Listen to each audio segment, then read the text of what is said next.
So, hi mga madi. Ay, para akong nalatang gulay mga madi, alam nyo ba? Araw-araw ako kulang ng tulog. Kailan ba ako makakatulog ng marami nitong 6 na araw, 6 na oras sa isang gabi. Para pa akong nalantang gulay. What if na lang kung 5 oras lang yung tulog ko. Nantok talaga ako lagi mga madi. So, nag-video ko ngayon mga madi kasi meron akong i-share mga madi. Wala akong problema. Antok lang talaga ako. Mukha akong nalantang gulay. So, meron ako i-share mga madi kasi may friend kasi akong lagi nakikita pag pumupunta ako ng market. So, lagi siya nagtatanong, kailan ka ba uuwi? Kasi alam niya, uuwi ako eh. At saka mag-for good na ba? Someday. Puhon. Mayroon nagtatanong na friend ko na, kailan nga ba daw ako mag-uuwi? Mag-aasawa ba daw ako? O yun ba, mag-asawa na ba talaga ako? Sabi ko nag-asawa naman na talaga ako, wala pang kasal. Pag-uwi ko, tapos sabi niya, tuloy ba daw talaga? Oo, tuloy na yun. Wala nang atrasan yun. Sabi ko. Tapos sabi niya sa akin, ilan ba ang anak mo? Ilang taon na ba yung anak mo? Sabi ko, 13 na.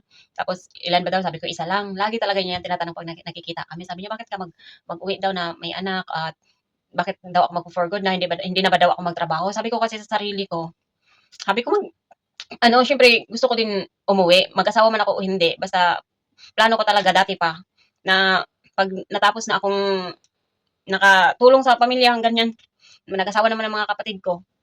Dati pa talaga na wala pa akong planong mag-asawa. May limitasyon talaga yung pag-a-abroad ko kung kailan lang ako dito mag-a-abroad at kung hanggang saan lang talaga ako mag-focus sa pamilya at sa pagtulong ng mga kapatid. Sabi kong gano'n. Sabi niya, gano'n talaga yan. Gano'n talaga basta matulungan tayo at mawain talaga, may gano'n talaga yan maiwasan. Pero lagi siya nagtatanong, nag-aalala siya. Or kumbaga yung ewan ko kung nag-aalala ba or ano na bakit ba uuwi. Kasi yun naman talaga lagi sinasabi yung mga nagtagal ba. Lagi yan nagsasabi na bakit ka pa uuwi, gano'n din naman sa Pinas, ganito, ganyan.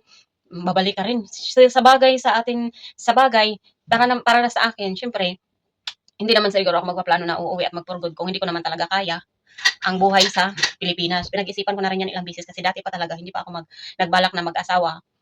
Yung wala pa talaga akong planong mag-asawa, nag-limit na talaga ako sa sarili ko na hanggang kailan lang ako magtrabaho, mag-abroad, o hanggang saan lang ba yung limit ko sa pag-focus sa pamilya para magtulong bago mag-focus sa sarili ko. So, meron na talaga akong na hanggang saan lang. Tapos laging nagtatanong siya tuwing nagkikita kami, "Mag-for good ka na ba talaga? Mag-ano ka na, bakit ka hihinto sa trabaho? Eh, may anak ka pang pinapaaral." Siyempre para sa akin naman, dati ko pa talaga yang pinagplanuhan. Lahat naman ng ginagawa ko, pinaplanuhan ko talaga kung hanggang kailan ako mag-continue ng trabaho at hanggang kailan ako maghinto at kailan ako hihinto sa pagsuporta or magtulong sa pamilya. Siyempre yung pagtulong nandiyan pa rin yan talaga mga mati, yung pagtulong. Hindi talaga yan maiwasan sa sarili ko kasi pag maawain ka talaga at kung hindi ka naman madamot, hindi mo talaga yan maiwasan kasi hindi mo kayang talikuran sila. Siyempre, pero may limit na siya mga madi kasi kailangan ko din mag-focus sa sarili ko. Sabi ko, oo, final na yun. Kasi dati pa talaga nag, nagplano na talaga ako, mag-asawa man ako hindi, hanggang kailan lang ako dito magtrabaho. Tapos sabi ko, ano, habang hindi pa nag-college yung anak ko, habang malayo pa yung year na tatahakin niya bago siya mag-college, kailangan ko na talagang umuwi. Yun ang mindset ko mga madi. Yun talaga yung plano ko kasi ayaw ko yung maabutan ako ng anak ko na mag-college dito. Kasi pag naabutan ako ng anak ko na mag-college dito, hindi na ako makakauwi niyan, sigurado yan. Kasi kung hindi ka nakapag-umpisa kasi sa Pinas, yun ang sa akin na mindset yun ang sabi ko sa kanya. Kasi hindi niya maintindihan bakit daw ako magpo-forward.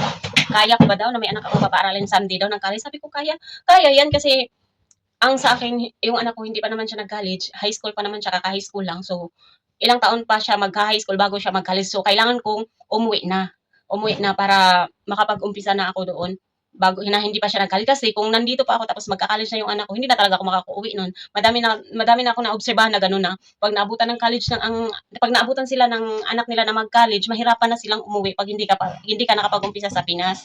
Eh syempre, ipag-pray din natin na magiging success yung mga plano natin kasi kahit naman nandito tayo, kahit may trabaho tayo dito, minsan nafi-failed pa din yung mga plano natin. Kailangan pa rin natin ipagdasalan. Pero may tiwala naman ako sa mga plano ko kasi syempre pinagdasal ko din yun at talagang dati ko pa talaga pinlano na kailangan hindi ako maabutan ng pag-college ng anak ko kasi mahirapan ka talagang mag-umpisa mga madi pag naabutan ka ng college ng anak mo dito tapos hindi ka pa nakakapag-umpisa. Mahirapan ka talaga, sa akin yun. Ganun talaga yung mindset ko. Na kailangan hindi ako maabutan ng anak ko na mag-college na hindi pa ako nakauwi. Kailangan pa malayo pa siya. Ngayon, yun ang tamang na limit ko na kailangan makauwi na ako sa Pinas, makapag-umpisa habang hindi pa nag-college ang anak ko kasi ang naisip ko, high school pa lang siya, hindi pa yun ganun kalaki ang gastos, makapag-ipon ka pa niyan kung meron kang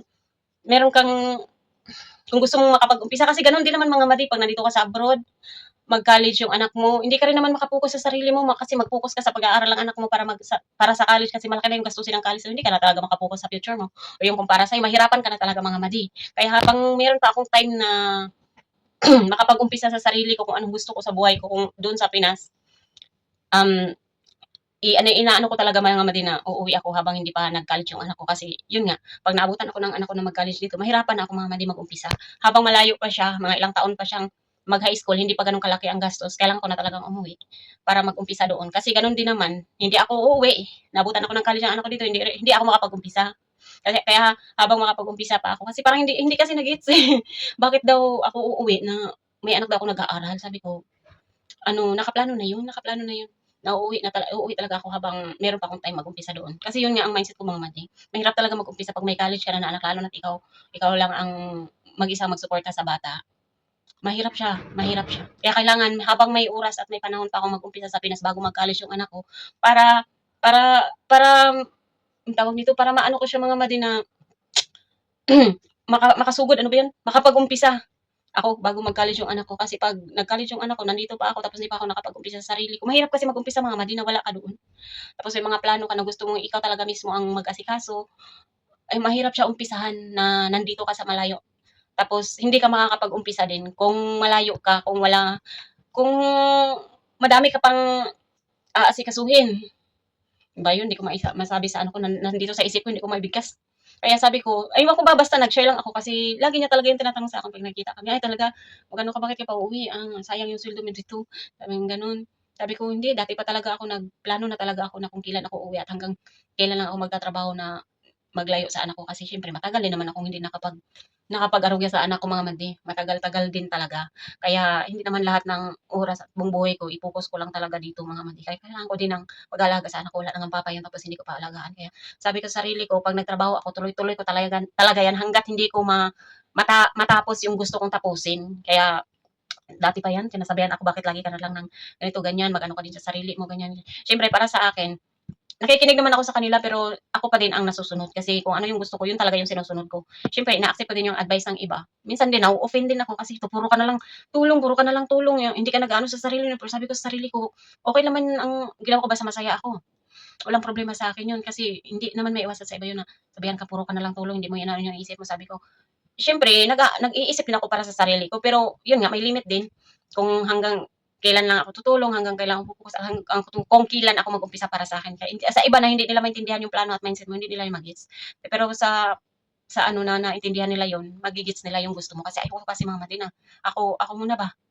Dati, gusto ko talagang ano na, ang tawag nito, hindi ko na masabi.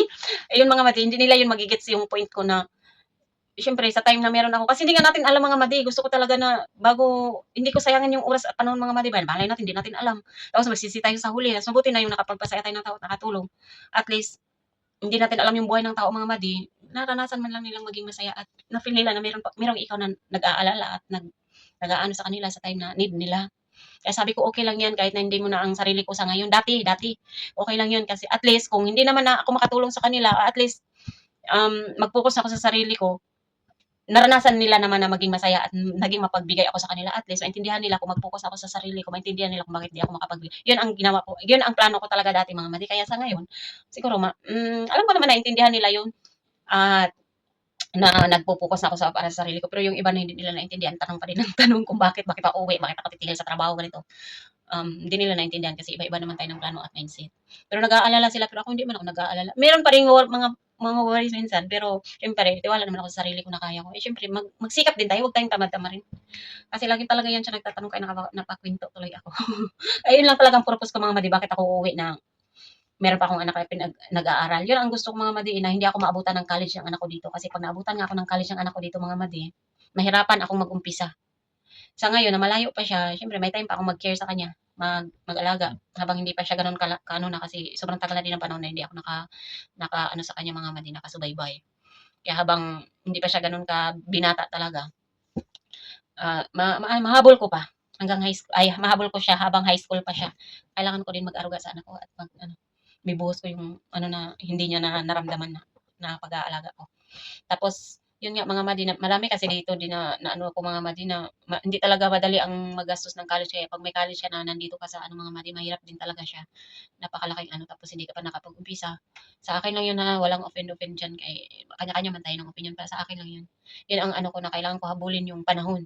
habang hindi pa nag-college yung anak ko na makapag-umpisa ako. At least, kung nakauwi na ako sa Pinas, nakapag-umpisa na ako kahit simple lang. At least nakapag-umpisa na ako, hindi ako laging, ano na, lagi na lang umpisa, walang natatapos. Gusto ko yung nakapag-umpisa na ako bago siya mag-college. At least, nasito na ba? Kahit sa simpleng bagay lang. Ay, mga madi, nantok talaga ako. So, yun lang mga madi. Nantok din ba kayong nakikinig? Kasi, yun lang. Hindi talaga din maiwasan na may maganyan sa'yo. Pero okay lang yan. Pero at least mga madi, yung mga na ano din, nagsasabi din dati na, ay, puro ka lang ano, tulong, tulong, tulong, hindi mo inauna ang sarili mo. Ganyan. Pero sa ngayon na na-realize at na dumaan na yung mga panahon, naisip ko din tama lang din ang ginawa ko mga mali. Kasi kung hindi ako tumulong dati, inuna ko yung sarili ko, yung pera nawawala, yung pagtulong at pagmamahal mo sa tao mananatili yan mga mali, mawala ka man o hindi. At least, kung meron kang narating, wala kang narating, at least meron kang nagawang mabuti. Hmm. Meron kang nagawang mabuti at napasaya mo yung pamilya mo. Tapos paano na lang kung lagi na lang yung sarili pinapasaya mo, ganyan. Tapos yung mga, ah, hindi ko kaya yun.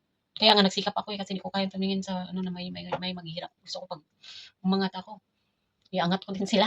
Ayoko nang umiyak. Yun lang mga di ba? Kung mamaya magteri-teri ay na naman ako. Ayoko na sa ganun. Tapos ako sa ganun ha, na-judge ako dati ang drama ko daw. Hindi lang kasi nila naintindihan yung mga pinagdaanan mo eh. At yung naawa ka. Ganun. Pero sa ngayon mga madi, nakikita ko yung may mga nasabi sa akin dati. Na mga ano, nakikita ko sa ngayon. Nasabi ko tama lang din ang ginawa ko. Na sinunod ko yung gusto ko at least. Kung mag-success man ako o ma-failed ako, at least napasaya ko yung taong gusto kong pasayahin. At narating ko at nagawa ko yung ikakasaya ko kung ano yung gusto kong gawin sa buhay ko. O yun lang mga madi, wala akong pagsisihan. Wala talaga akong pagsisihan kasi masaya talaga ako lang sa ginagawa ko mga madi. Ang hindi lang ako masaya mga madi, yung gusto kong tumulong na hindi ako makatulong. Kaya nga nagsikap ako eh kasi masakit din sa loob pag hindi ka nakatulong mga madi kahit gustuhin mo. Kaya ay, kung saan sana to nakarating yung mga pinagsasabi ko mga madi. So yun lang. Pag naumpisan ko talagang mag-share mga madi, hindi natatapos. Sige na, babay na, hindi pa ako nakapagtanghalian. Nantok ba ako ah. Bye!